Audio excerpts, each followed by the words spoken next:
के previous lecture में हमने डिफरेंट टाइप्स ऑफ वेल्डिंग चालू कर दी थी और डिफरेंट टाइप ऑफ वेल्डिंग में सबसे पहले जो हम वेल्डिंग पढ़ रहे थे वो हम पढ़ रहे थे आर्क वेल्डिंग। ठीक है जी। तो आर्क वेल्डिंग हम लोगों ने स्टार्ट करा था और आर्क वेल्डिंग में हम लोगों ने मिग वेल्डिंग, एमआईजी वेल्डिंग जिसको MiG welding, metal inert gas और टंगस्टन इनर्ट गैस वेल्डिंग, मतलब ये आर्क वेल्डिंग की टाइप है, इनको हमने कंप्लीट कर लिया था। अब अगर हम पहले भी डिस्कस कर चुके हैं प्रीवियस लेक्चर में, उस दिन भी मैंने आपको एक चीज बताई थी कि देखो ये डिफरेंट टाइप्स ऑफ वेल्डिंग होती है, डिफरेंट टाइप्स ऑफ वेल्डिंग होती है। देखो मैं आपको दिखा देता हूं, अभी मैं आपको एग्जांपल देता हूं, ठीक है। और मेरा आपको बोला था कि आपके लेक्चर्स में ये चीज गिवन, जो बुक्स आप पढ़ते हो उसमें गिवन होती नहीं है, तो हम लोगों ने उस दिन भी डिस्कस करते, हमने लिखा था, आज मैंने चार्ट लगा दिया। तो अगर हम बात करें तो अभी देखो, अगर हम वेल्डिंग प्रोसेस की बात करें तो वेल्डिंग प्रोसेस में अभी हम जो पढ़ रहे हैं, सबसे पहले हम पढ़ रहे हैं आर्क वेल्डिंग। क्या पढ़ रहे हैं हम? आर्क वेल्डिंग, ठीक है जी। आर्क वेल्डिंग के बाद मैं आपको पढ़ाऊंगा सॉलिड स्टेट वेल्डिंग। कहने का मतलब क्या है, देखो ध्यान से सुनना। अभी तक हम आर्क वेल्डिंग पढ़ रहे हैं और अभी भी हम आर्क वेल्डिंग ही पढ़ रहे हैं। आर्क वेल्डिंग में हमने बस एमआईजी और टीआईजी करी है, लाइक टीआईजी एमआईजी हमने करी है, ठीक है। अब मैं आपको कौन सी बताऊंगा, रिमेनिंग कौन सी बताऊंगा, फ्लक्स बताऊंगा, फ्लक्स कोर एंड आपका स्टिक वेल्डिंग। अभी मैं आर्क बताऊंगा, दैट मींस आर्क वेल्डिंग में आपको मैं 2 और बताऊंगा। उसके बाद आएंगे हम सॉलिड स्टेट वेल्डिंग में, और सॉलिड स्टेट वेल्डिंग में हम जो पढ़ेंगे वो कौन सी पढ़ेंगे? Friction welding. देखते जाना, ठीक है जी।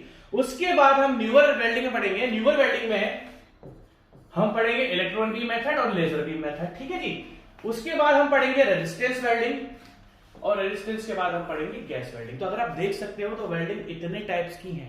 और अभी हम वेल्डिंग में, जैसे कि मैं आपको बता रहा हूं कि यहाँ पे लेक्चर बुक्स में गिवन नहीं होता है, लोग डायरेक्टली यहाँ पर कनेक्शन से, ज्वाइंट से स्टार्ट करते हैं। और मैं बिलीव ही करोगे, कल मैं साइट पर था, तो साइट पर मैंने भाई देखा, पूछा, कल मैंने पूरी रिसर्च करी साइट पर कौन सी इलेक्ट्रोड यूज हो रही है ना। तो आप जब साइट पे आओगे, मैं आपको आपके मन में डाउट होगा कि सर ये बुक्स में नहीं होता, तो हो सकता है कि आप हमें फालतू में पढ़ा रहे हो। सर बुक्स वाले तो बहुत समझदार हैं, आप तो छोटे आदमी हो, तो आपकी बात हम नहीं मान सकते। मैं कह रहा हूं भाई साहब, आपको अगर कल को साइट पर जाना है तो आपको वेल्डिंग कहीं करानी पड़ेगी और कहीं ना कहीं वेल्डिंग करानी पड़ेगी, तो आपको वेल्डिंग की नॉलेज चाहिए। तो मैं आपको एग्जाम पॉइंट ऑफ व्यू से तो पढ़ाता हूं, प्लस प्रैक्टिकल लाइफ के लिए भी पढ़ाता हूं। कल को जब साइट पर जाओगे तो दूसरे का मुंह मत देखना कि मुझे तो कुछ आता ही नहीं है। और मैं आपको इसलिए पढ़ा रहा हूं क्योंकि सारी चीजें साइट पर काम आती है। मैं बोलता हूं कि इससे एक भी ऑब्जेक्टिव क्वेश्चन नहीं आएगा, तो क्या मैं क्या करूं, बस ऑब्जेक्टिव क्वेश्चन पढ़ा दूं आपको या सब्जेक्टिव क्वेश्चन? तो फिर मैं कुछ समझाता ही नहीं हूं ना, फिर तो मैं ऑब्जेक्टिव और सब्जेक्टिव क्वेश्चन ही डायरेक्ट करा देता हूं। मेरे पे ट्रस्ट करो, ये बहुत इंपॉर्टेंट टाइप्स ऑफ वेल्डिंग है जो कि हम यूज करते हैं। तो इसलिए डिफरेंट टाइप्स ऑफ वेल्डिंग पढ़नी आपको बहुत ही ज्यादा जरूरी है। अगर आप नहीं पढ़ोगे तो कल को आपको साइड पर कुछ नहीं आएगा, ठीक है।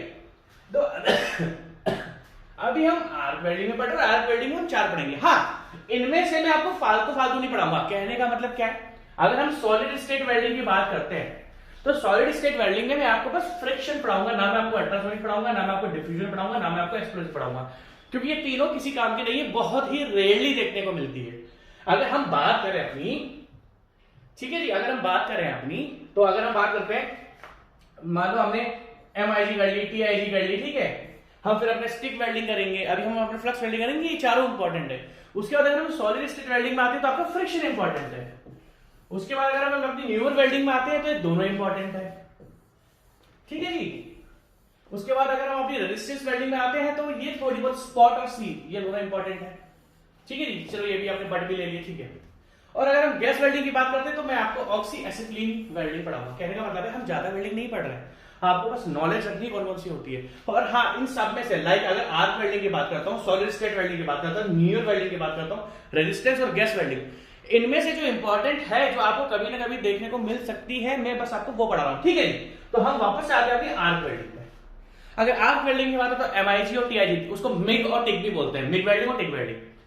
तो मिग और टिक वेल्डिंग में आपको देखा कि किस तरीके से मिग में एक इलेक्ट्रोड वायर यूज होता है और एक गैस, शील्डिंग गैस का यूज होता है। शील्डिंग गैस का यूज हम क्यों करते हैं? ताकि जब को कल को मैं मेल्ट करूं, तो मेल्ट कर, जब हम स्टील को टेम्परेचर प्रोवाइड करके मेल्ट करते हैं तो वो एटमॉस्फेरिक एयर से, उसके ऑक्सीजन से, उसके नाइट्रोजन से रिएक्ट करके ऑक्सीडेशन स्टार्ट कर देता है, जिस कारण कोरोजन हो जाता है और कोरोजन से स्टील की स्ट्रेंथ कम हो जाती है। तो हम क्या करते हैं कि मिग और टिक वेल्डिंग में shielding gas like helium, argon, carbon dioxide, इन तीनों का यूज करते हैं। अब अगर मैं आता हूं अपनी स्टिक वेल्डिंग में, स्टिक वेल्डिंग आपकी ऐसी वेल्डिंग है जो आपको सबसे ज्यादा देखने को मिलती है, मोस्ट सीन, सबसे ज्यादा मोस्ट सीन, मतलब सबसे ज्यादा देखने को मिलती है आपको स्टिक वेल्डिंग। क्यों? एक तो ये बहुत ही ज्यादा इजी होती है, ये आपकी बहुत ही ज्यादा इजी होती है। अब आपके मन में डाउट होगा कि सर जब स्टिक वेल्डिंग हमें सबसे ज्यादा देखने को मिलती है तो फिर हम क्यों फ्लक्स कोर वेल्डिंग करें, क्यों हम टीआईजी पढ़े, क्यों हम एमआईजी पढ़े।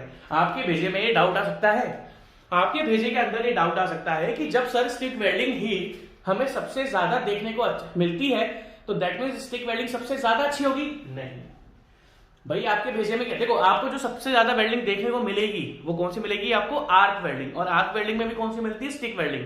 तो आप बोलोगे सर जब स्टिक वेल्डिंग ही देखने को मिलती है तो हम लोग क्यों फिर मिग टिक पढ़ते हैं, तो भैया उसका आंसर है ये। अगर आप सोचते हो कि हर टाइप की वेल्डिंग, दैट मींस अगर मैं बात करता हूं मिग वेल्डिंग की, तो मिग वेल्डिंग के अलग एडवांटेजेस है। अगर हम बात करते हैं टिक वेल्डिंग की, टिक वेल्डिंग के अलग एडवांटेज है। हम बात करते हैं फ्लक्स कोर की, तो फ्लक्स कोर के अलग एडवांटेज है। और अगर हम बात करते हैं स्टिक वेल्डिंग की, तो स्टिक वेल्डिंग के अलग एग्जांपल्स हैं या अलग यूजेस हैं। तो आप किसी को भी किसी से कंपेयर नहीं कर सकते। जैसे कि अगर हम लोग बात करें, हम लोग बात करते हैं स्टिक वेल्डिंग की, ठीक है, अभी हम लोग स्टिक वेल्डिंग पढ़ेंगे।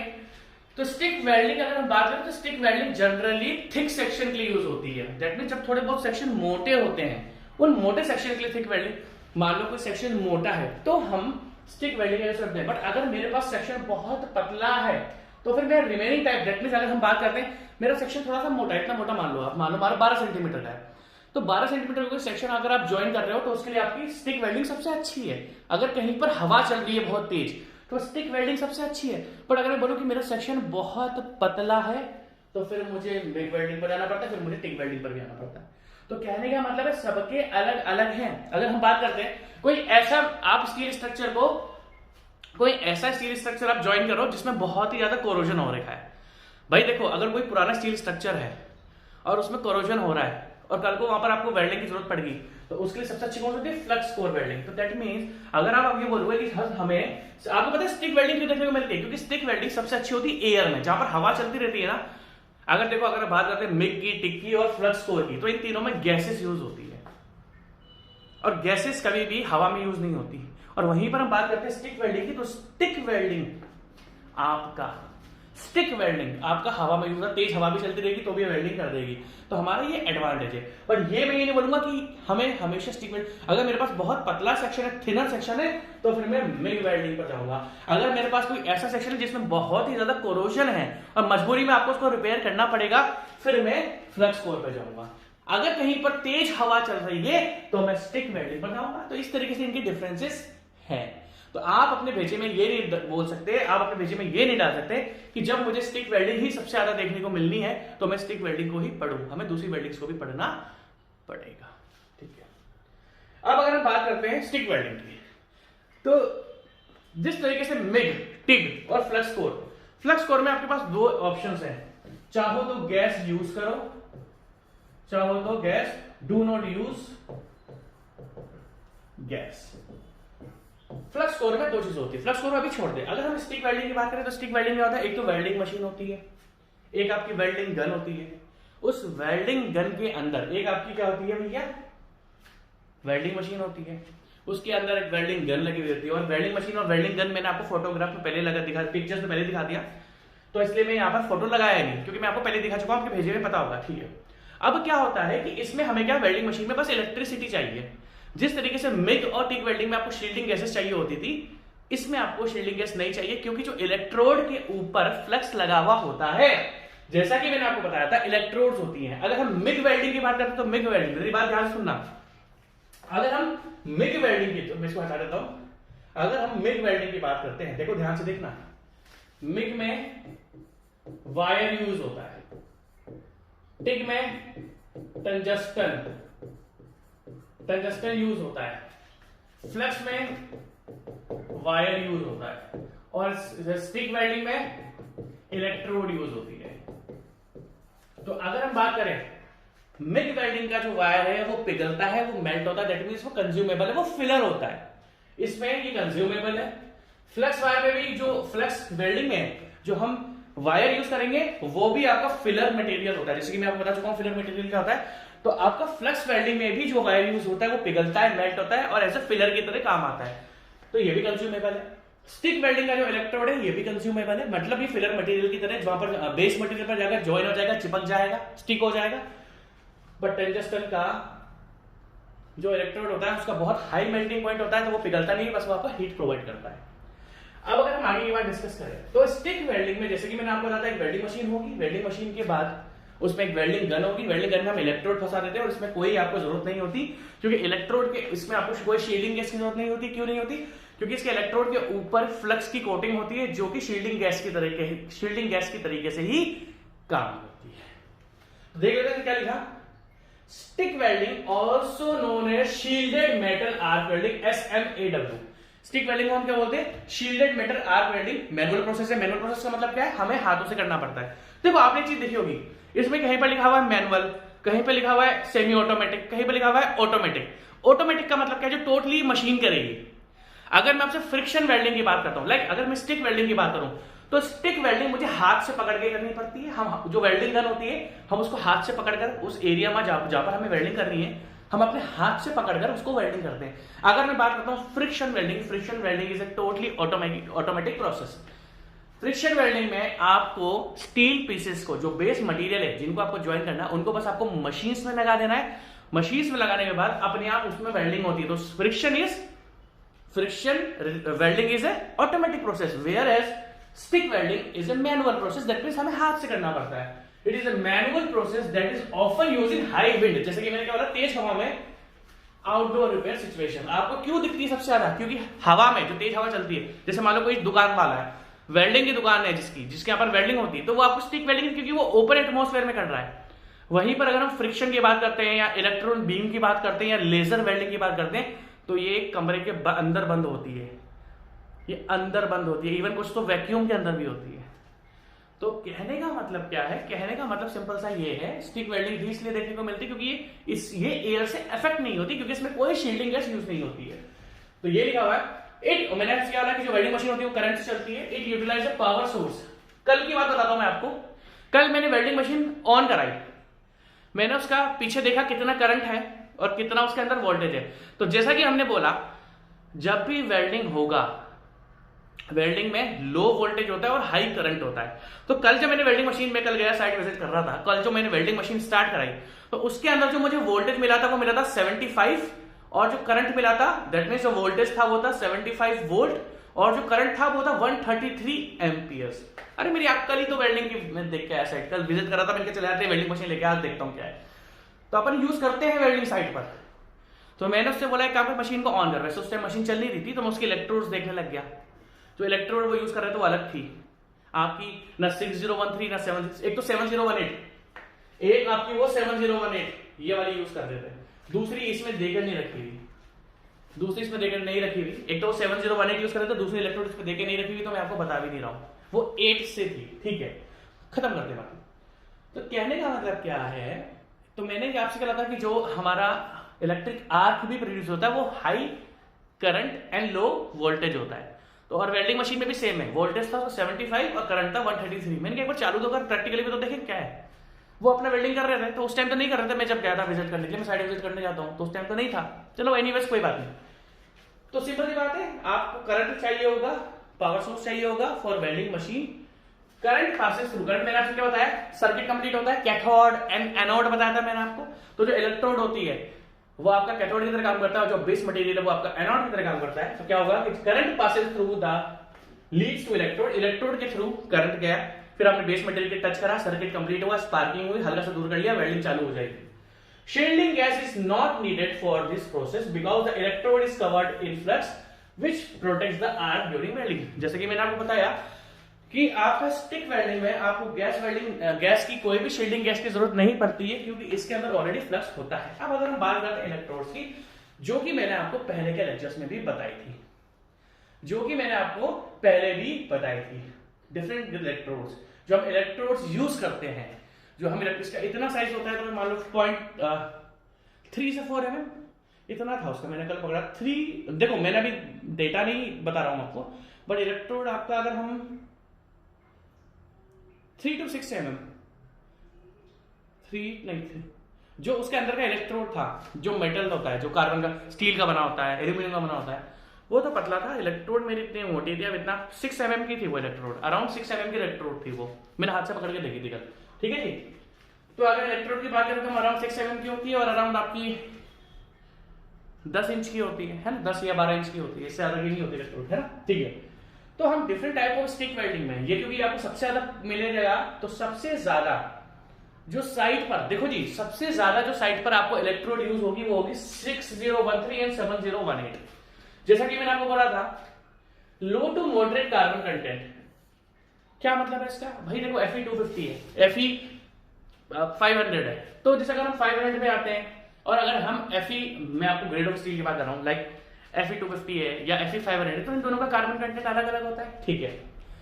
तो जैसा कि हम बात करते हैं कि अगर जो आपको सबसे ज्यादा देखने के लिए मिलेगी वेल्डिंग इलेक्ट्रोड्स स्टिक वेल्डिंग के लिए, वो आपको मिल जाएगी 6013 एंड 7018। क्यों? क्योंकि भैया इन दोनों को हर जगह यूज करा जाता है। इनसे भी ऊपर होती है, लाइक 8018, यहां पर आपके कहीं पर भी 8018 लिखा। आजकल अगर आज की तारीख में आप साइट पर जाते हो तो आपको 8018 इलेक्ट्रोड भी मिल जाएगी। सबसे पहली बात तो हमें जनरली क्या करना है भाई, अगर आप देखो, हमें ये थोड़ी बहुत ग्रेड इलेक्ट्रोड्स की ग्रेड याद रखनी है, लाइक 6010 किसके लिए यूज होती है, पाइप वेल्डिंग के लिए, और जो शिप्स होते हैं उनके लिए। अगर हम 601 की बात करें तो किसी भी एसी डीसी करंट के लिए, लाइक हम कोई भी करंट यूज कर सकते हैं। मैंने आपको क्या बोला कि मिग वेल्डिंग हो उसमें डीसी करंट होता है, टिग वेल्डिंग हो उसमें डीसी करंट होता है, बट हम अगर हम वेल्डिंग की बात करते हैं तो उसमें हम एसी करंट यूज कर सकते हैं और डीसी करंट यूज कर सकते हैं। तो अगर आपके पास दोनों करंट है, लाइक अल्टरनेटिंग करंट भी है, डायरेक्ट करंट भी है, तो आप 6011 यूज कर सकते हो। और सबसे अच्छी जो है वो 6013 है, क्योंकि वो आपका मॉडरेट पेनिट्रेशन वेल्डिंग स्टील के लिए अच्छी तरीके से यूज होती है, 6013 एंड 7018। और 7024 की बात करें तो जब बहुत ही ज्यादा तेज हवा चलती है, हाई स्पीड फ्लैट और हॉरिजॉन्टल वेल्ड, दैट मींस जब आपका जो वेल्डिंग का बेस मटेरियल है, दैट मींस जिन मेंबर्स की आप वेल्डिंग कर रहे हो और वो बहुत ही ज्यादा उसमें हवा आने वाली है, हवा उस पर लगने वाली है, तो फिर आपका वो 7024 यूज होता है। तो जैसे कि मैंने आपको कल भी एक लेक्चर में, इसके प्रीवियस लेक्चर में, कल तो नहीं, इसके प्रीवियस लेक्चर में हम लोगों ने डिस्कस करा था, क्या डिस्कस करा था, ये जो ग्रेड्स लिखी हुई होती है इलेक्ट्रोड्स की, इनका कुछ स्पेसिफिकेशन होता है। लाइक अगर मैं बात करता हूं 6013 की, लाइक E6013 की, तो मैंने आपको पहले भी बताया था E6013 जो होता है, E रिप्रेजेंट्स इलेक्ट्रोड। और आप कहीं पर आज की तारीख में भी साइट पर जा रहे हो तो किसी से पूछ लेना, किसी को भी ये पता नहीं होता। ये जो मैं आपको पूरा खोल के बता रहा हूं, ये क्या बताता है आपका टेंसाइल स्ट्रेंथ। जो शुरुआत के 2 नंबर वो क्या बताते हैं आपका टेंसाइल स्ट्रेंथ। ये 1 क्या बताता है, जो 3rd नंबर पे होता है वो बताता है आपका position of welding, position of welding, और लास्ट वाला नंबर बताता है फ्लक्स। अब आ जाओ नेक्स्ट स्लाइड पर, ये आ जाओ, देखो इधर, अगर आप देख सकते हो तो मैंने आपको क्या बताया था कि शुरुआत के जो 2 नंबर होते हैं, लाइक 60, देखो अगर E60 वैसे 60 नहीं बन रहा, E6013 है, तो शुरुआत के 2 नंबर के आते हैं। देखो E60 का मतलब क्या होता है, अगर हम बात करते हैं E60 की, तो देखो E60, E तो इलेक्ट्रोड होता है, और 60 का मतलब क्या है, 62 टेंसाइल स्ट्रेंथ है इसकी, ठीक है, या 60 ले लो आप, 60 ले लो आप, 62 नहीं होती 60, ठीक है। और ये स्ट्रेंथ कितनी है, 50। एक्चुअली ये जो टेंसाइल स्ट्रेंथ होती है अल्टीमेट टेंसाइल स्ट्रेंथ होती है। ये शुरुआत की जो 2 नंबर होते हैं अल्टीमेट टेंसाइल स्ट्रेंथ देते हैं, अल्टीमेट टेंसाइल स्ट्रेंथ। जैसे कि मैंने आपको स्ट्रेंथ ऑफ मटेरियल में मैंने आपको पढ़ाना जो चालू करा था वो स्ट्रेंथ ऑफ मटेरियल से करा था, और स्ट्रेंथ ऑफ मटेरियल में जो फर्स्ट यूनिट थी उसमें हमने स्ट्रेस स्ट्रेन कर्व पढ़ा था, जिसमें हमने देखा था स्टील का यील्ड स्ट्रेंथ क्या होता है, अल्टीमेट स्ट्रेंथ क्या होता है, ठीक है जी। तो यहां पर जो स्टील की होती है अल्टीमेट टेंसाइल स्ट्रेंथ होती है, दैट मींस इससे ज्यादा लगाओगे फोर्स तो टूट जाएगा, ठीक है जी। तो देखो 60 का मतलब क्या हुआ, 60 टेंसाइल स्ट्रेंथ है, और इसी 60 यील्ड स्ट्रेंथ कितनी है, 50। अभी पीएसआई क्या होता है, पाउंड स्क्वायर इंच, पाउंड पर स्क्वायर इंच। भाई पीएसआई क्या होता है, आपकी जो टायर में हवा भरती है वो प्रेशर होता है, और टायर में हवा भरती है वो पीएसआई में लिखा होता है। पीएसआई क्या होता है, पाउंड पर स्क्वायर इंच, मतलब है ना, 1 पाउंड को डिवाइड करो स्क्वायर इंच से, तो ये पीएसआई का फंडा कोई दिक्कत नहीं है। उसी तरीके से मान लो अगर E120 है तो 120 दिखाता है इसका, 120 पर न्यूटन पर एमएस का दिखाता है इसकी मिनिमम टेंसाइल स्ट्रेंथ, और ये स्ट्रेंथ कितनी होती है, 160, ठीक है, छोड़ो। अगर हम बात करते हैं 3rd नंबर की, तो मैंने आपको कहा कि 3rd नंबर रिप्रेजेंट करता है पोजीशन। देखो अगर मान लो 6, अभी अगर हम बात करते हैं तो यहां पर हमने यूज करा 6013, तो अभी यहां पर 3rd नंबर पर 1 है। अब देखो 1 पर आ जाओ, आप किस किस के लिए यूज कर सकते हो इस वेल्डिंग को, फ्लैट के लिए, जो चैप्टर का पोर्शन है। हॉरिजॉन्टल अगर वेल्डिंग करनी है उसके लिए यूज कर सकते हो, वर्टिकल के लिए यूज करते हो, बट वर्टिकल अप। आप ऐसी ही वेल्डिंग, अगर मैं 6013 की बात करता हूं तो आप इससे ऐसी वेल्डिंग कर सकते हो जो अपवर्ड डायरेक्शन में, दैट मींस मैं इस तरीके से वेल्डिंग कर सकता हूं अपवर्ड डायरेक्शन में। समझ में आ रही है बात? ध्यान से देखना। और वहीं पर अगर हम 4 की बात करते हैं तो 4 पे देखो क्या लिखा होगा, वर्टिकल डाउन। ये पोजीशन होती है वेल्डिंग की। भाई मान लो मैंने ऐसे वेल्डिंग करी, this is vertical upward direction, अब मैं ऐसे वेल्डिंग कर रहा हूं, this is vertical downward direction, this is vertical upward direction and this is downward direction. तो अगर मैं वर्टिकल डाउनवर्ड डायरेक्शन में वेल्डिंग कर रहा हूं तो उसके लिए मुझे क्या यूज करना पड़ेगा, यहां पर जो नंबर तीसरे पोजीशन पर है आपको 4 यूज करना पड़ेगा, आपको 4 यूज करना पड़ेगा। उसी तरीके से अगर हम 2 की बात करते हैं तो फ्लैट जेट में चैप्टर पोर्शन पे वेल्डिंग कर सकते हो और हॉरिजॉन्टल वेल्डिंग कर सकते हो। अगर जो थर्ड नंबर पे 2 लिखा है तो आप इसको वर्टिकल जॉइंट के लिए यूज नहीं कर सकते। कहने का मतलब क्या है, इधर आ जाओ, 7024 को आप वेल्डिंग के लिए यूज नहीं, मतलब वर्टिकल वेल्डिंग। मुझे प्यास लग रही है, मुझे से पानी मिल दो यार, कंटिन्यू बोलने में प्यास लगने लग गया। एक सेकंड का वेट करो बाबा। देखो जी बहुत अच्छी नॉलेज बता रहा हूँ, कहीं पर भी देखने को नहीं मिलेगी। और अगर ये नॉलेज गेन कर ली तो, क्योंकि आप सब सिविल इंजीनियर हो, मुझे देखने वाला इलेक्ट्रिकल इंजीनियर तो होता नहीं, मुझे देखने वाला 100% सिविल इंजीनियर है। और मैं इधर उधर भी हाथ नहीं मारता, चलो IIT का पढ़ाना चालू कर दो या AIEEE का पढ़ाना चालू कर दो, तो मैं करता नहीं, ठीक है। अब AIEEE चलो कोई बात नहीं। तो कहने का मतलब क्या है, आपको मेरी नॉलेज है ना फील्ड पर बहुत काम आने वाली है, क्योंकि ये नॉलेज है ना किताबों में लिखी हुई नहीं है कहीं पर भी, जो मैं आपको डिस्कस कर रहा हूँ। और मेरा मन नहीं मानता, देखो कुछ लोग क्या करते हैं, वेल्डिंग की डेफिनेशन बता दी। अगर मैं इंडिया के 99% टीचर्स की बात करूं तो 99% टीचर पता क्या करते हैं, बस वेल्डिंग की डेफिनेशन लगाते हैं, फिर वेल्डिंग के कनेक्शंस के बारे में बात कर लेते हैं। वो वेल्डिंग क्या होती है, डिफरेंट टाइप ऑफ वेल्डिंग क्या होती है, उसके बारे में कुछ नहीं पढ़ाते हैं। तो बच्चे को आज तक यही पता नहीं लग पाता वेल्डिंग होती क्या है। और मैं भरोसा दिलाता हूँ कि मेरे लेक्चर्स में आपको एक एक चीज पता लगेगी, वेल्डिंग होता क्या है, कितने टाइप की होती है, कहाँ कहाँ यूज करनी है, क्या क्या डिफरेंसेस होते हैं, जो कि आपकी किसी भी किताब में लिखा हुआ नहीं है।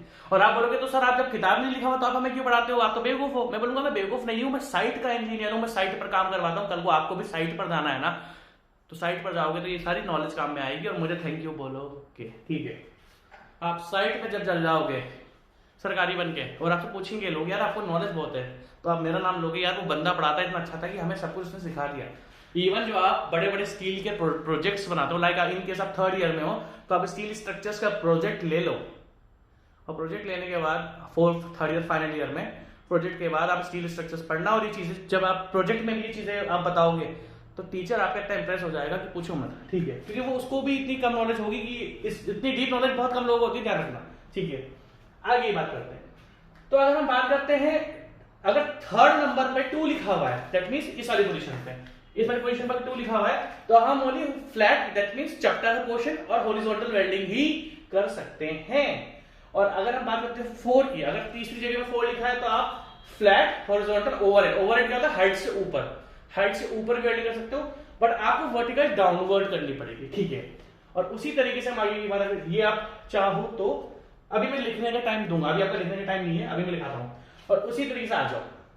सबसे पहली बात, अगर हम बात करते हैं 4th नंबर की, तो जैसे कि मैंने आपको बताया था, जो 4th नंबर होता है ये हमारा फ्लक्स बताता है, कौन सा फ्लक्स यूज हुआ है। इतना डीपली पूरे इंडिया में किसी ने नहीं पढ़ा जितना मैं आपको पढ़ा रहा हूं, क्योंकि इतनी नॉलेज देना लोग पसंद नहीं करते और मैं देना पसंद करता हूं, बस डिफरेंस यही है। अगर हम 4th नंबर की बात करते हैं तो 4th नंबर बताता है फ्लक्स। फ्लक्स मतलब जो वेल्डिंग को ऑक्सीडेशन से, कोरोजन से बचाता है। अब 4th नंबर पर आ जाओ। अब देखो, अगर यहां पर, अगर मैं आपसे एग्जांपल लेता हूं, इधर आ जाओ, इधर आते हैं, यहां पर 4th नंबर पे क्या लिखा हुआ है, अगर हम यहां की बात करें तो 4th नंबर पर 0 लिखा हुआ है, यहां पर 1 लिखा हुआ है, यहां पर 2 लिखा हुआ है, यहां पर 3 लिखा हुआ है, यहां पर 8 लिखा हुआ है, यहां पर 4 लिखा हुआ है। तो अगर हम 0 की बात करें तो सबसे पहले बात फ्लक्स होता है, आ जाओ। 0 का मतलब है जो फ्लक्स उसमें यूज हुआ है वो किसका बना हुआ है, सेल्यूलोज।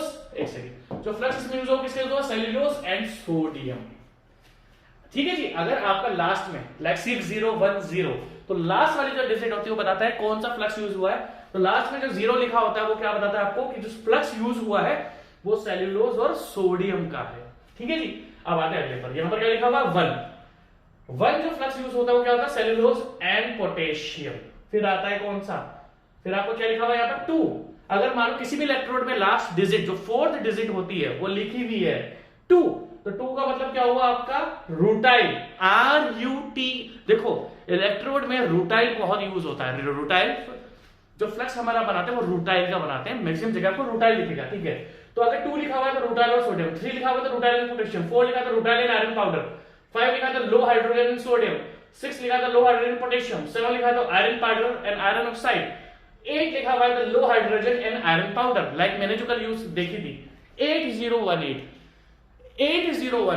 मैंने कल जो इलेक्ट्रोड देखी थी वो थी 8018, तो 80 तो हो गई उसकी टेंसाइल स्ट्रेंथ, 1 हो गई उसकी position flat, horizontal and vertical, और 8 क्या हो गया उसमें जो उस इलेक्ट्रोड में फ्लक्स यूज हुआ है वो लो हाइड्रोजन और आयरन पाउडर का बना हुआ है। बहुत अच्छा नॉलेज गेन कर रहे हो। कल को जब साइट पर जाओगे तो आपका बहुत प्राउड फील करोगे, मैं आपको सच बता रहा हूं। और देखो जी, दुनिया उसके पीछे भागती है जिसके पास नॉलेज होती है, जिसको नॉलेज नहीं होती दुनिया उसको साइड कर देती है। दुनिया बड़ी मतलबी है, दुनिया में उसी की इज्जत है जिसकी नॉलेज है, जिसको नॉलेज नहीं है। जैसे मैं आपका एग्जांपल लेता हूँ, आपने देखा होगा टीवी डिबेट्स होते हैं, लाइक जो न्यूज चैनल्स होते हैं, न्यूज चैनल जो होते हैं उस पर टीवी डिबेट्स होती है, तो लाइक पॉलिटिशियंस आते हैं, कोई बीजेपी का है, कोई कांग्रेस का है ना, कोई दूसरी पार्टी का है। तो उनमें जो प्रवक्ता होते हैं, जो डिफरेंट डिफरेंट पॉलिटिकल पार्टीज होती हैं, उनके जो प्रवक्ता होते हैं वही प्रवक्ता अच्छा बोलता है जिसको सबसे ज्यादा नॉलेज होती है। जो आप टीवी डिबेट्स देखते हो आजकल, विंडो बनती है, विंडो में टीवी डिबेट्स में लोग एंकर्स बैठे रहते, एंकर होते हैं, और जो डिफरेंट डिफरेंट पॉलिटिशियंस पार्टी के, पॉलिटिकल पार्टी के प्रवक्ता होते हैं। तो अगर उन प्रवक्ता को नॉलेज ही नहीं होगी तो उनको उस जगह बिठाने का कोई फायदा नहीं है। तो जो पार्टी होती है, पॉलिटिकल पार्टी होती है, अपना वही प्रवक्ता टीवी के ऊपर बैठाती है जिसको दुनिया भर की नॉलेज होती है, और कल को फिर उसको कोई अच्छी सीट भी दे दी जाएगी, कोई हो सकता है अच्छा पावर दे दिया है उसको। तो प्रवक्ता बनना भी बहुत बड़ी बात है पॉलिटिकल पार्टी का, और उसको नॉलेज होनी चाहिए। किसी भी पॉलिटिकल पार्टी का प्रवक्ता होता है उसको सब पता होता है, इकोनॉमी क्या है ना, उसको पूरे आउट ऑफ इंडिया भी पता होगा, पूरे वर्ल्ड के बारे में पता होगा। तो उस प्रवक्ता को नॉलेज रखनी जरूरी है। उसी तरीके से अगर आपको एक पक्का इंजीनियर बनना है तो आपको नॉलेज रखनी जरूरी है, वरना कल को कोई पूछेगा नहीं। हजारों लाखों प्राइवेट कॉलेज हैं इंडिया के अंदर, और ये नॉलेज है ना इंडिया के, मैं आपको बताता हूँ, हजारों लाखों प्राइवेट कॉलेज हैं इंडिया के अंदर। टोटल 100 कॉलेज नहीं होंगे इंडिया में जो इतने डिटेल में पढ़ाते होंगे। 100 कॉलेज तो होंगे जो इतनी डिटेल में पढ़ाते हैं, और रिमेनिंग जो है वो कुछ भी नहीं पढ़ाते हैं, ये टाइम पास करते हैं, ये ध्यान रखना, ठीक है। तो अगर हम बात करते हैं, तब ये देखो आगे कभी कभार क्या होता है आपको, लाइक भाई जैसे E6013 की हम बात करते हैं, तो कभी कभार इसके आगे भी क्या लिखा मिल जाएगा, लाइक आपको C1 का मतलब क्या होता है कि इसमें जो एलॉय मिला हुआ है वो निकल है, जो स्टील इलेक्ट्रोड के अंदर एलॉय मिला हुआ वो निकल है। तो ये ज्यादा पढ़ने की होती है। देखो इन 4 के आगे भी like A1, B1, B2, B3, C1, C3, G और M, ये आपको एलॉयज बताते हैं क्या क्या एलॉयज, तो ये पढ़ने की आपको जरूरत नहीं है, ठीक है जी। अब क्या होता है, अब देखो मेन बात, सबसे पहली बात, अब मैं आपको स्टिक वेल्डिंग का दिखा रहा हूं एक एनिमेशन। उस स्टिक वेल्डिंग के एनिमेशन को आप देखो तो आपको ज्यादा अच्छा लगेगा। तो मुझे एक सेकंड का टाइम दो, मुझे उस वीडियो को मैं लगा देता हूं। स्टिक वेल्डिंग मैंने आपके सामने लगा दी है, अब आपको एक बार दिखा देता हूं एनिमेशन इसका। वैसे तो आपको सब कुछ पता ही है, फिर भी देख लो, है ना, देखो इलेक्ट्रोड से 6013 दिखा रहा है, इलेक्ट्रोड आपको सब कुछ पता है, और हम इसको शील्डेड मेटल आर्क वेल्डिंग भी बोलते हैं, हमने पहले डिस्कस कर लिया अपने कंटेंट में, ठीक है जी। मैनुअल होता है, क्यों, क्योंकि हाथ से करना पड़ता है इसको, पूरा का पूरा मैनुअल प्रोसेस है। और आर्क वेल्डिंग का पोर्शन है, ये भी हम डिस्कस कर चुके हैं, ठीक है जी। अब आर्क वेल्डिंग के 4 होते हैं, गैस मेटल के हमने सब पार्ट लिए। स्टिक वेल्डिंग की हम बात करके आगे देखते हो, आपको समझ में आ जाएगा अपने आप ही। बढ़िया बात कर दूं। The metal from the electrode is ejected into a molten weld pool and mixes or coalesces with the workpiece. The metal in the workpiece is called the base metal. अब आप अपने आप समझते रहो, मैंने आपको सब कुछ समझा दिया, एक बार देखते हो, मैंने सब समझा दिया आपको। Stick welding always adds filler metal to the joint. Because the electrode is constantly melting away and becoming part of the welded structure, stick welding is known as a consumable electrode process. As the electrode is heated by the arc, some of the covering of the electrode releases protective gases that shield the weld and help stabilize the arc. The remaining covering melts and covers the molten weld pool with a protective slag layer. This slag layer protects and helps shape the weld as it solidifies. but it must be removed when the weld is cooled. Since the gases generated by the flux covering are able to completely protect the molten weld, there is no need for other shielding equipment such as high-pressure gas cylinders, regulators, or hoses. Compared to other welding processes, stick welding equipment is often very simple. Sometimes the only controls on the machine are current and polarity. Many important welding variables come from how the person doing the welding positions and moves the electrode. For this reason, the quality of welds produced by this process depends greatly on operator skill. In stick welding, two insulated wires are connected to the welding machine. One lead goes to a clamp, which is connected to the work. तो I hope आपको उसके animation समझ में आ गया किस तरीके से welding होती है। अब हमारी जो लास्ट आर्क वेल्डिंग हम पढ़ेंगे वो है आपकी फ्लक्स कोर वेल्डिंग। अब फ्लक्स कोर वेल्डिंग में क्या होता है? फ्लक्स कोर वेल्डिंग में भी पतला सा वायर होता है, जैसा कि मिग वेल्डिंग में होता है। Flux core welding is same as MIG welding, पर इसके वायर के अंदर ही फ्लक्स होता है। जैसे कि हमने क्या देखा था उसमें, मिग वेल्डिंग में फ्लक्स शील्डिंग गैसेस, अगर हम बात करें स्टिक वेल्डिंग की, तो स्टिक वेल्डिंग में फ्लक्स तो इलेक्ट्रोड के ऊपर होता है, जो हमें एनवायरमेंट से हमारे स्टील को, मोल्टन स्टील को या मेल्टेड स्टील को बचाता है, मेल्टेड स्टील को बचाता है। अब अगर हम बात करें फ्लक्स कोर वेल्डिंग की, एक आर्क की मेथड है जो कि इलेक्ट्रिक आर्क प्रोड्यूस करता है, और इलेक्ट्रिक आर्क क्या होती है वो मैंने आपको अच्छे से बता दी है।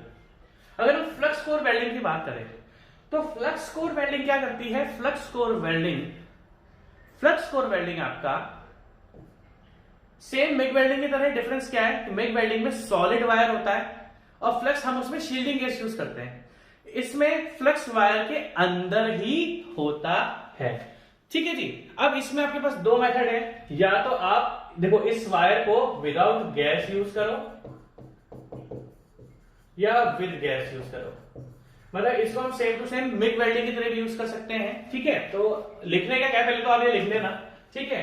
तो देखिए flux core arc welding is very similar to MIG welding, जैसे कि हमने डिस्कस करा है। The main difference is MIG welding के वायर के अंदर फ्लक्स नहीं होता, वहां पर हमें शील्डिंग गैस लेना पड़ता है, और यहां पर हमारे वायर के अंदर ही फ्लक्स होता है। The main difference is the filler metal is hollow होता है इस तरीके से, and filled with flux, so a shielding gas is not required for this process, ठीक है।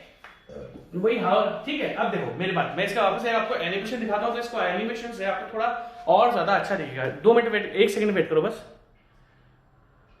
ठीक है जी। आप देख सकते हो ये जूम करा हुआ है। अगर हम बात करें तो ये आपका फिलर मटेरियल है, मतलब जो इलेक्ट्रोड है वो एक वायर है, और इस वायर के अंदर आपका फ्लक्स यूज होता है, ठीक है। बाकी आप आगे देखते रहो। Flux core welding. Flux core is an arc welding process that uses a tubular wire electrode. Same MIG welding की तरह होता है ये, inner core. बट फ्लक्स इसके अंदर होता है। He calls this ये जो होलो वायर होता है उसके अंदर flux फ्लक्स core आता है, arc welding, or FCAW. All flux core welding is done on equipment ठीक है, that is similar to. इसके आवाज कम करते हैं। सेम होता है मिग वेल्डिंग की तरह, बस डिफरेंस क्या है कि जो इसका हमारा इलेक्ट्रोड होता है उसी के अंदर जो वायर होता है उसके अंदर ही आपका फ्लक्स मटेरियल यूज होता है, जैसे कि हमने देखो। और पहली बात same to same MIG welding की तरह होता है, ठीक है। अब देख लो, आपको थोड़ा बहुत एनिमेशन से पता लग जाएगा किस तरीके से। सेम वही प्रोसेस है, वायर जो होता है वो फीडर की हेल्प से, देखो ये फीडर है, इसकी हेल्प से ये मशीन के अंदर जा रहा है, पतला सा वायर होता है, ठीक है। इसलिए हमारे इसकी हेल्प से हम वायर निकालते हैं, ये वायर फिक्स हो जाता है इसके अंदर। सेम प्रोसेस है, कोई बड़ा डिफरेंस ऐसा नहीं है इसमें, ये भाई कुछ अलग सा ही है, ठीक है। और इसमें 2 मेथड होते हैं। एक मेथड में तो आप क्या कर सकते हो, इसमें शील्डिंग गैस यूज कर सकते हो, और एक मेथड में आप इसमें शील्डिंग गैस यूज ना करो। दोनों ही मेथड होते हैं इसके अंदर, मतलब वायर के अंदर फ्लक्स भी होगा, प्लस आपका वायर के अंदर तो फ्लक्स है ही सही, वायर के अंदर तो फ्लक्स है ही सही, प्लस इवन और एडिशनल शील्डिंग गैस भी आप यूज कर लेते हो। तो 2 टाइप के होते हैं ये। थोड़ा बहुत एनिमेशन देखो, ये आपका मैग्निफिकेशन 120x, मतलब उसको जूम कर दिया आपने मैक्रो लेंस से। मेरे पास भी एक मैक्रो लेंस पड़ा हुआ है, बहुत खतरनाक मैक्रो लेंस है वो, अच्छा मैक्रो लेंस है वो। अब आप एक चीज ध्यान से, जैसे कि मैंने आपको बताया सेल्फ शील्डेड का मतलब क्या होता है कि आपने इसमें गैस यूज नहीं कर। देखो मैंने आपसे क्या बोला कि फ्लक्स कोर आर्क वेल्डेड जो आपका है वो 2 टाइप का होता है।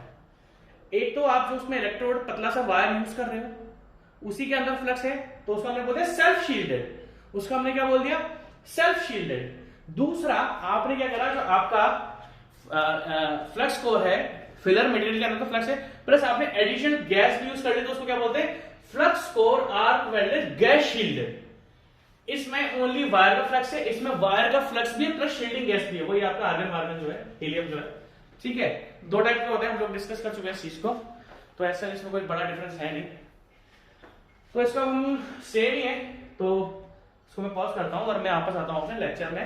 तो आपको थोड़ा सा एनिमेशन बताना था, तो मेरे काम आ गया, मेरे को वेट करो, मैं लेक्चर आ देता हूँ। हम वापस अपने लेक्चर के अंदर आ चुके हैं, ठीक है।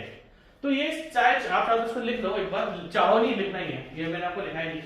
अब देखो सबसे बड़ा अगर हम बात करें तो हमने आर्क वेल्डिंग को पूरा कंप्लीट कर लिया है, और आर्क वेल्डिंग में अब हमें थोड़ा बहुत डिफरेंसेस देखने हैं। ये डिफरेंसेस आप चाहो तो लिख सकते हो। देखो सबसे बड़ी बात, आपको सबसे बड़ी बात, आप ये बोलोगे सर आर्क वेल्डिंग की बात करें तो सर जो आर्क वेल्डिंग हमारे पास अवेलेबल है तो क्यों हम फ्रिक्शन यूज करें, फ्रिक्शन वेल्डिंग क्यों यूज करें, सर हम रेजिस्टेंस वेल्डिंग क्यों यूज करें, सर हम इलेक्ट्रॉन बीम वेल्डिंग क्यों यूज करें, या फिर सर हम दूसरी लेजर बीम यूज क्यों करें, जब हमारे पास सर आर्क वेल्डिंग प्रेजेंट है। अगर सर हमारे पास आर्क वेल्डिंग प्रेजेंट है तो हम different type of welding use करें। इसका एक मोटा मोटा सिंपल सा आंसर है, 10 रुपए का कॉइन देखा है, 10 रुपए का कॉइन देखा है, उनके दोनों तरफ अलग अलग मेटल होता है। 10 रुपीज का जो हमारा 10 रुपए का जो सिक्का होता है वो 2 मेटल से बना हुआ होता है, बाहर की कोटिंग अलग होती है, अंदर की कोटिंग अलग होती है। तो बस यही आपका आंसर है। आपका जो आर्क मेथड है, आपका जो आर्क मेथड है वो सेम मेटल को, अगर हम बात करते हैं आर्क मेटल की, सॉरी आर्क वेल्डिंग की, तो आर्क वेल्डिंग हमेशा सेम मेटल के लिए यूज होता है। सेम मेटल का मतलब स्टील को स्टील से जोड़ा, कॉपर को कॉपर से जोड़ा।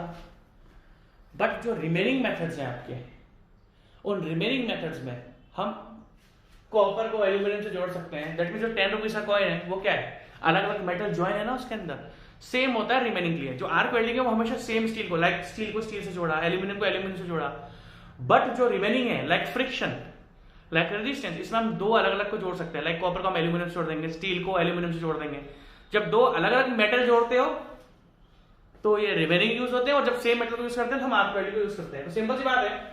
सबसे पहली बात, अगर हम मिग वेल्डिंग के लिए यूज करें तो मिग वेल्डिंग हमारे कहां का यूज हो सकती है, स्टील के लिए यूज हो सकती है, स्टेनलेस स्टील के लिए हो सकती है, एल्यूमिनियम के लिए यूज हो सकती है, सिलिकॉन के लिए यूज होती है, सिलिकॉन ब्रॉन्ज। देखो सबसे पहली बात, अगर हम बात करें मिग वेल्डिंग की, तो मिग वेल्डिंग हमारा स्टील के लिए यूज होती है, स्टेनलेस स्टील के लिए यूज होती है, एल्यूमिनियम के लिए भी होती है, और सिलिकॉन ब्रॉन्ज के लिए भी होती है।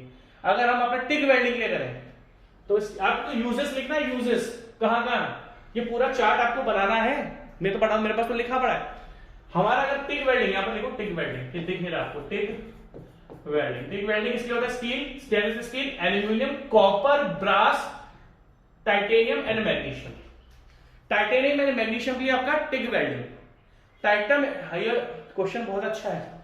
अगर हमें टाइटेनियम को वेल्ड करना है और आर्क वेल्डिंग की हेल्प से लेना है, तो टाइटेनियम को अगर हम वेल्ड करेंगे तो किससे करेंगे, हमारा टाइटेनियम को हम करेंगे बाय यूजिंग टिग वेल्डिंग, ठीक है। और अगर हम फ्लक्स कोर की बात करें स्टिक वेल्डिंग की, तो देखो स्टिक वेल्डिंग जनरली स्टील के लिए होता है, steel, stainless steel and iron, इन तीनों के लिए कौन सा होता है। देखो इन चारों में अगर हम ध्यान से देख सकते हैं तो हमारा जो टाइटेनियम है या मैग्नीशियम है उसका हमें वेल्ड करना है तो हमें टिग वेल्डिंग यूज करना पड़ेगा, ठीक है। और फ्लक्स कोर का भी सेम है, steel, stainless steel and aluminium. तो पहली बात तो आप मिग वेल्डिंग में कौन कौन से मेटल को आप ज्वाइन कर सकते हो, टिग वेल्डिंग में कौन कौन से मेटल को ज्वाइन कर सकते हो, फ्लक्स कोर में कौन कौन से ज्वाइन कर सकते हो, और स्टिक वेल्डिंग में आप कौन से यूज कर सकते हो, ठीक है। अब अगर हम बात करें सबसे फटाफट रिपेयर की, तो सबसे जल्दी जो रिपेयर करता है वो आपका करता है स्टिक वेल्डिंग। मैंने आपको बोला स्टिक वेल्डिंग बहुत अच्छा है, बाहर के लिए अच्छा है, आउटडोर्स के लिए सबसे अच्छा है, क्विक रिपेयर करता है, ठीक है, ज्यादा मेहनत भी नहीं करनी पड़ती, बस इलेक्ट्रोड होता है, गैस सिलेंडर इसमें आपको चाहिए नहीं होता है, ठीक है।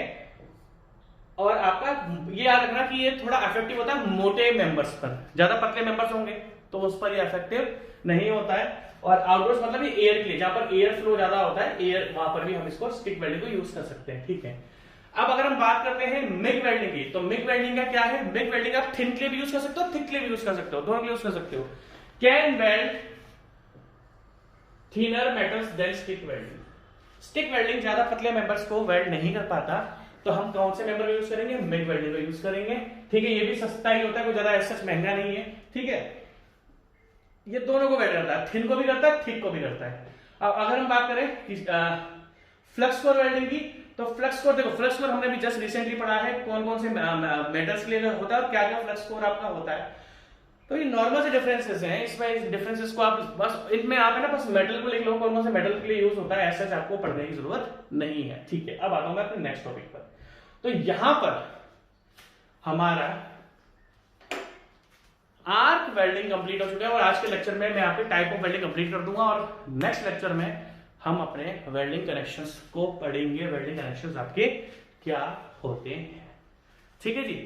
अब ध्यान से देखना, देखो देखो अगर हम सिंपल सी बात यूज करें, सर्दी जब होती है तो हम अपने हाथ रब करते हैं। जब हम अपने हाथ रब करते हैं, सर्दियों में जब बहुत सर्दी होती है तो हम जब बाहर मार्केट में सब्जी लेने निकले हुए होते हैं और हमने ग्लव्स नहीं पहने हुए होते तो हम अपने हाथ रगड़ते हैं। हाथ क्यों रगड़ते हैं? क्योंकि जो हमारे हाथों का फ्रिक्शन है और जब हम मूवमेंट अप्लाई कर रहे हैं इसमें, इस तरीके से हम अपने हैंड्स को मूव कर रहे हैं और जो मेरे हाथ का फ्रिक्शन है इसमें हीट जनरेट हो जाती है। तो बस यही फंडा है फ्रिक्शन वेल्डिंग का।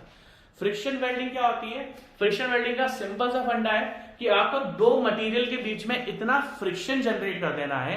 अगर हम बात करते हैं फ्रिक्शन वेल्डिंग की, तो जैसा कि मैंने आपसे बोला, फ्रिक्शन वेल्डिंग का फायदा क्या है कि आप इसमें दो अलग अलग मेटल को यूज कर सकते हो। तो फ्रिक्शन वेल्डिंग की अगर हम बात करते हैं तो फ्रिक्शन वेल्डिंग का सिंपल फंडा है, सेम प्रोसेस है। जब हम किसी भी चीज को, अगर किसी भी दो मेंबर्स में फ्रिक्शन होगा या दो मटेरियल्स में फ्रिक्शन होगा और जब हम उसको मूव करेंगे तो उसके अंदर इतनी हीट जनरेट हो जाएगी कि विदाउट एनी फिलर मटेरियल आप लोग उसको ज्वाइन कर दोगे। सेम फंडा है। Friction welding as the name implies uses friction to weld joint. Friction की हेल्प से हम लोग उसको मूव करेंगे, फ्रिक्शन होगा, मूव करेंगे तो हीट जनरेट होगी और इतनी हीट जनरेट कर देनी है कि मेल्ट हो जाए, मेल्ट होने के बाद कूल होकर उनका कनेक्शन हो जाए।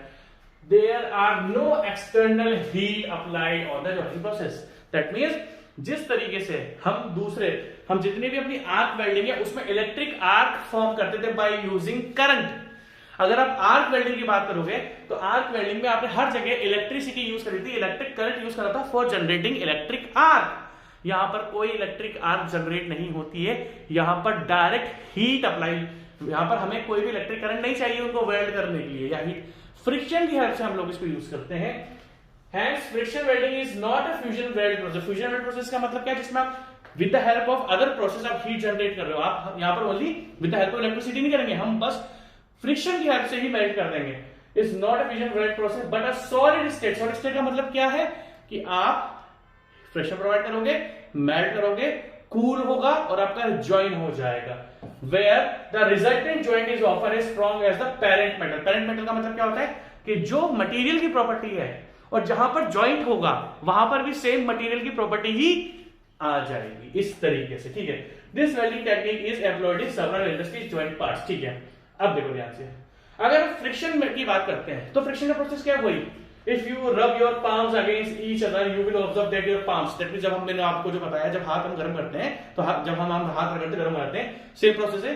The process of friction welding is if you rub your palms against each other, अगर हम हाथ एक दूसरे के अगेंस्ट में रगड़ते हैं, you will observe that your palms will become hot. As you increase the pressure and speed further, you will start feeling warmer. क्या लिखा है? जैसे जैसे हम और प्रेशर दबाएंगे और स्पीड बढ़ा देंगे, देखो अभी तो मैं ऐसे कर रहा हूँ, देखो सिंपल सी बात है, अभी मैं ऐसे कर रहा हूँ, अब मैं ऐसे करूंगा, तो जैसे ही आप देखना, आप खुद करके देखो, आप धीरे धीरे करो, गर्मी नहीं आएगी, आप स्पीड बढ़ा दो तो गर्मी आ जाएगी। दैट मीन्स सिंपल सा फंडा है फ्रिक्शन वेल्डिंग का, तो आप दो मटेरियल्स को कांटेक्ट में लाओ जिनके अंदर फ्रिक्शन है और उसको इतनी स्पीड से रोटेट करो, इतनी स्पीड से उनको मूव करो कि उनके अंदर एकदम से जितना ज्यादा स्पीड से, कहने का मतलब क्या है, पहले तो प्रेशर अप्लाई करो फिर स्पीड प्रोवाइड कर दो। तो प्रेशर और जब स्पीड, जैसे जैसे स्पीड बढ़ती जाती है वैसे वैसे हीट बढ़ती जाएगी, ठीक है, और फिर मेल्ट हो जाएगा स्टील मेंबर और मेल्ट होने के बाद आपका ज्वाइन हो जाएगा। अब आप अगर हम बात करें तो भैया चार टाइप की होती है। अगर हम बात करें फ्रिक्शन वेल्डिंग की तो फ्रिक्शन वेल्डिंग आपकी चार टाइप की होती है, जिसमें सबसे पहले होती है रोटरी फ्रिक्शन वेल्डिंग। इसका वीडियो पहले दिखाऊंगा, उसके बाद आगे की बात करूंगा। एक सेकंड का टाइम दो, पहले मैं आपको वीडियो दिखाऊंगा उसके बाद मैं आगे की बात करूंगा, ठीक है। जब आप देखना फ्रिक्शन वेल्डिंग है और फ्रिक्शन वेल्डिंग में सबसे पहले हमने रोटरी वेल्डिंग चालू करा है। आपको वीडियो देखकर आपको सब पता लग जाएगा, सब कुछ अच्छे से रहेगा, इसमें मुझे कुछ ज्यादा एक्सप्लेन करने की आपको जरूरत है नहीं, ठीक है जी। दिखाते हैं फॉर एरोस्पेस, मतलब जो जनरली एरोस्पेस होते हैं, जो मतलब जो हमारे एयरक्राफ्ट होते हैं, एयरक्राफ्ट में जनरली फ्रिक्शन वेल्डिंग यूज होती है, ठीक है। आप देखते हैं ना, देखो इस जगह इन्होंने स्टील का, अगर आप देखोगे तो ये दो मशीन्स हैं, एक रोटरी मशीन है, ये गोल गोल घूमेगी, तो अभी कहां गया वो, अभी आपको दिखाते हैं बहुत अच्छे से। यहाँ से ऑपरेट करेगा, सेमी पूरा ऑटोमेटिक प्रोसेस है ये, पूरा का पूरा कंप्यूटर से ऑपरेट होगा ये आपका, ठीक है। ये जनरली आपको देखने को मिलेगा नहीं है, बहुत कम देखने को मिलता है। देखो ये क्या कर रहा है, ये जो पोर्शन है ये रोटेट करेगा अभी आपका, ठीक है। ये दोनों स्टील को, दो स्टील के पोर्शन को एक साथ लेकर आएंगे। देखो ये मूव कर रहा है और देखो एक स्टील का पोर्शन ये रहा, मतलब एक स्टील का मेंबर ये रहा और एक स्टील का मेंबर ये, दोनों को आपको चिपका दिया जाएगा। अगर आपको दिख रहा है तो देखो ये बिल्कुल पास पास लेके आ रहे हैं और ये इस तरीके से रोटेट करेगा, इतनी स्पीड से रोटेट करेगा। देखो अब रोटेशन इसमें चालू हो चुका है, ठीक है जी। देखो जूम करेंगे तो देखो, अगर आप ध्यान से देखोगे तो एक देखो उसमें से एक ही मेंबर यूज होता है, मतलब एक ही मेंबर रोटेट होता है। आपने दो रोटरी में, मतलब जो दो चक्के जो है, दो चक्कों में एक को फिक्स कर दिया, एक रोटेट नहीं होगा दूसरा रोटेट होगा, ठीक है। इसमें से एक रोटेट नहीं हो रहा, दूसरा देखो अगर ये वाला पोर्शन है लेफ्ट वाला तो रोटेट हो रहा है और ये वाला कांस्टेंट है। अभी आप देखना इनके अंदर देखो ये इन्होंने रोटेशन चालू कर दिया है, दैट मींस स्पीड प्रोवाइड कर दी है। रोटेशन से क्या होगा, फ्रिक्शन से देखना हीट डेवलप हो जाएगी। आप देखो इन दोनों के अंदर अगर आप देख सकते हो एक मूव हो रहा है और एक मूव नहीं हो रहा है। जनरली जो एरोस्पेस जो एयरक्राफ्ट होते हैं हमारे, उसमें हम ये वाली वेल्डिंग यूज करते हैं। अभी इसके अंदर हीट डेवलप, देखो अभी पास पास आके बिल्कुल हीट डेवलप हो जाएगी, आपको देखने को मिलेंगी नहीं चीजें। ये है आपके फ्रिक्शन वेल्डिंग, ठीक है जी। अब अपने पास डिजिटल बोर्ड है तो डिजिटल बोर्ड का फायदा तो है ना भैया, जब देख रखा है, ठीक है जी। करने दो इसको, एक मतलब इन दोनों के बीच में हीट डेवलप हो जाएगी जैसे ये दोनों कॉन्टेक्ट में आएंगे। एक ने अपनी स्पीड मेंटेन कर ली है, ये देखो दोनों कॉन्टेक्ट में आ गए और ये आपका फ्रिक्शन वेल्डिंग स्टार्ट हो चुका है। देखिए जी कोई फिलर मटेरियल नहीं है, कोई गैस नहीं है, कुछ नहीं है इसके अंदर, बस फ्रिक्शन है। फ्रिक्शन से देखिए हीट डेवलप हो गई है और हीट डेवलप हो रही है। देखो देखो अभी आपका ये कूल होएगा, अभी ठंडा करेंगे, ठंडा करने के बाद इनका ज्वाइंट हो जाएगा।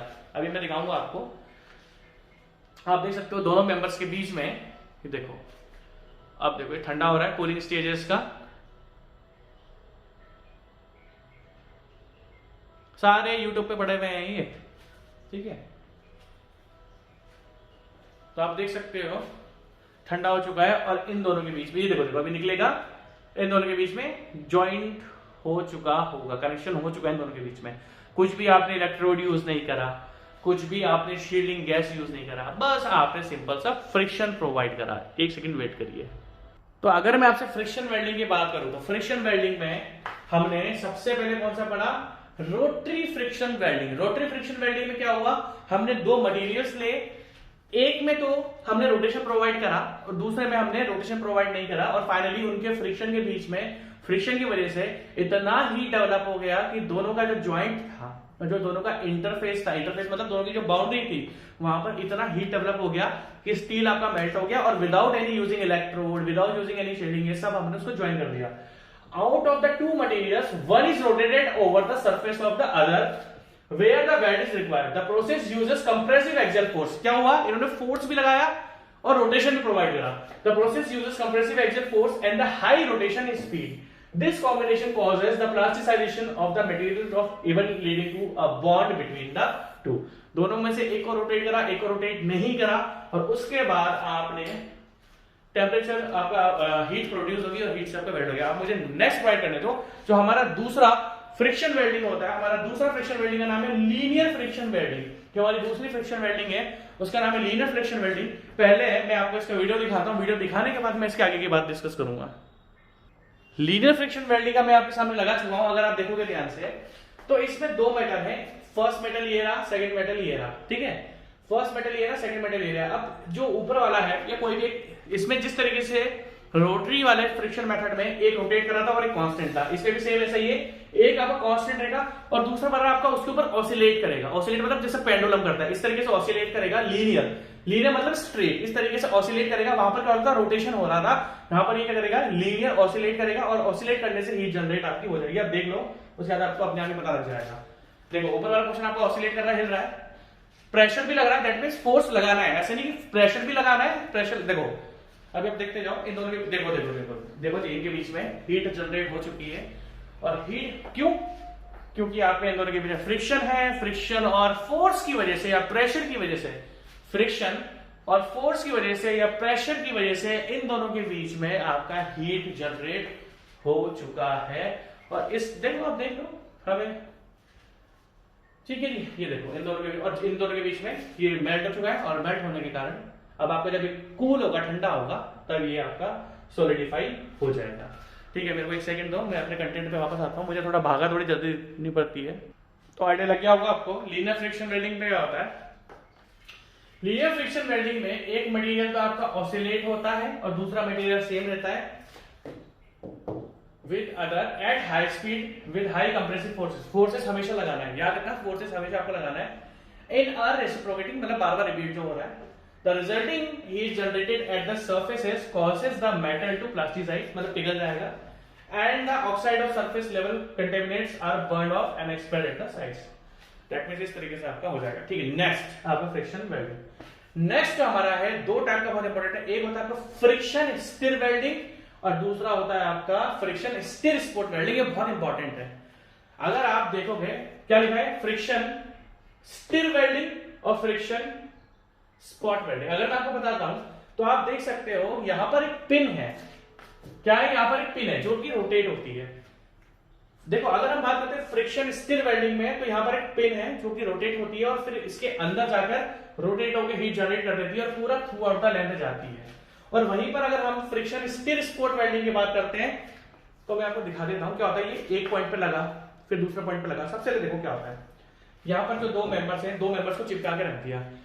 जहां पर इनका ये दो मेंबर्स है, दो मेंबर्स को आपने चिपका के रख दिया। इसके ऊपर क्या होता है, पिन रोटेट होती है और पिन रोटेट होकर इसके अंदर घुस जाती है मेंबर के, फिर रोटेट होती है, फिर फ्रिक्शन, सेम वही प्रोसेस है। और दूसरा क्या है, स्पॉट वेल्डिंग। स्पॉट वेल्डिंग क्या होता है, थ्रू आउट द लेंथ वो रोटेट नहीं होता है, एक एक पॉइंट पर रोटेट होता है। तो इससे अच्छा है कि मैं आपको बताने से पहले एक बार एनिमेशन दिखा देता हूं, फिर ज्यादा आपको अच्छे से समझ में आएगा। देखिए जी, ये मेटल के 2 पीसेस हैं, एक पीस ये रहा, एक पीस ये रहा। ठीक है जी, ये मेटल के 2 पीसेस हैं, एक पीस ये रहा, एक पीस ये रहा। हम इनको दोनों कांटेक्ट में ले आएंगे और इनके ऊपर एक रोटेटिंग पिन लेके आएंगे जिससे हीट जनरेट हो जाएगी। देख लो, ज्यादा अच्छा समझ में आ जाएगा। देखने से जितना समझ में आता है आपको मेरे समझाने से नहीं आएगा। देखिए ये वो पिन है जो उन दोनों के ऊपर रोटेट, ये देखो ये दब गई, दोनों मेटल कांटेक्ट में आ चुके हैं। ये इनका कनेक्शन है, इसके अंदर घुस गई। देखो ये पिन इसके अंदर घुस चुकी है, थ्रू आउट ये लेंथ जाएगी। अब देखो इसके अंदर ये थ्रू आउट लेंथ जाएगी। देखो हीट जनरेट कर रही है, ये देखो इस तरीके से पिन अंदर जाती है। देखो आप, ये देखो अंदर रोटेट हो रही है, दोनों के जो एटम मॉलिक्यूल्स है वो एक्सचेंज हो रहे हैं। तो दोनों मेटल के जो हमारे दो मेटल हैं उनके मॉलिक्यूल्स और एटम एक्सचेंज हो रहे हैं एक दूसरे के अंदर, और इस तरीके से ये दोनों एक मेंबर की तरह बिहेव कर देते हैं। थ्रू आउट लेंथ जाती है। ठीक है, इसको बंद कर देते हैं। अभी स्पॉट वेल्डिंग है, स्टिर फ्रिक्शन स्पॉट वेल्डिंग। इसमें थ्रू आउट लगा के एक जगह जाएगा, फिर पिन उठेगी, फिर दूसरी जगह। देख लो समझ में आ जाएगा। देखो दो मेटल है, ऊपर नीचे रखे हुए आपका, ऊपर नीचे है। देखो ये फिर इस तरीके से, देखो ये सारी की सारी स्पॉट वेल्डिंग है।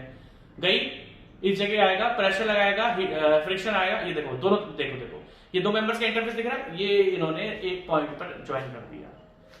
ये देखो दोनों की तरफ से ज्वाइन हो चुका है। दैट मींस दोनों में हीट प्रोवाइड करी। ये देखो ऊपर नीचे मेंबर्स रखे हुए हैं और ऊपर नीचे हीट प्रोवाइड फ्रिक्शन की वजह से उसमें क्या था, स्पॉट में। आप देखो स्पॉट है ये। ठीक है जी, तो आई होप आपको समझ में आ गया होगा। इसमें हर जगह थ्रू आउट ना जाके आपका इस इनको में, ठीक है जी, चालू कर दिया मैंने। तो ये आपका, हम जब फ्रिक्शन वेल्डिंग की बात कर रहे थे तो फ्रिक्शन वेल्डिंग में हमने सबसे पहले पढ़ी रोटेटरी फ्रिक्शन, जिसमें एक रोटेट करता है दूसरा सेम रहता है। उसका दूसरा पढ़ा हमने लीनियर फ्रिक्शन वेल्डिंग, जिसमें एक ऑसिलेट करता है और आपका एक कांस्टेंट रहता है, मतलब अपनी पोजीशन पर रहता है। तीसरा हमने पढ़ा friction stir welding. Stir welding में जो पिन होती है पूरा घुस के दोनों मेंबर के अंदर थ्रू आउट द लेंथ जाती है। और हम बात करते हैं स्पॉट वेल्डिंग की, फ्रिक्शन स्टिर स्पॉट वेल्डिंग, तो उसमें पॉइंट्स पर लगता है ना। ठीक है, तो ये चारों मैं आपको पढ़ा चुका हूं। उसके बाद हम नेक्स्ट, अगर हम बात करें इसके एडवांटेजेस की, तो जैसे कि मैंने आपको बताया, अगर हम आर्क वेल्डिंग की बात करते हैं तो आर्क वेल्डिंग में होता क्या है, मेनली जनरली आर्क वेल्डिंग में आपका सेम टू सेम मेटल को हम ज्वाइन करते हैं। वहीं पर अगर हम बात करते हैं फ्रिक्शन वेल्डिंग की, एक सेकेंड, वहीं पर अगर हम बात करते हैं फ्रिक्शन वेल्डिंग की, तो फ्रिक्शन वेल्डिंग में हम क्या करेंगे, एल्यूमिनियम को स्टील से ज्वाइन कर सकते हैं, कॉपर को एल्यूमिनियम से ज्वाइन कर सकते हैं, टाइटेनियम को कॉपर से ज्वाइन कर सकते हैं, निकल को स्टील से। दैट मींस अलग अलग बाई मेटेलिक, दैट मींस अलग अलग मेटल्स को हम इसमें ज्वाइन कर सकते हैं। अब हम इसके बाद पढ़ेंगे इसके नेक्स्ट लेक्चर में इलेक्ट्रॉन बीम मेथड और लेजर मेथड। और गैस वेल्डिंग में तो ऑक्सी एसिटिलीन गैस यूज होती है, तो ऐसा तो उसमें हमें पढ़ने की जरूरत नहीं है। Take care, bye bye.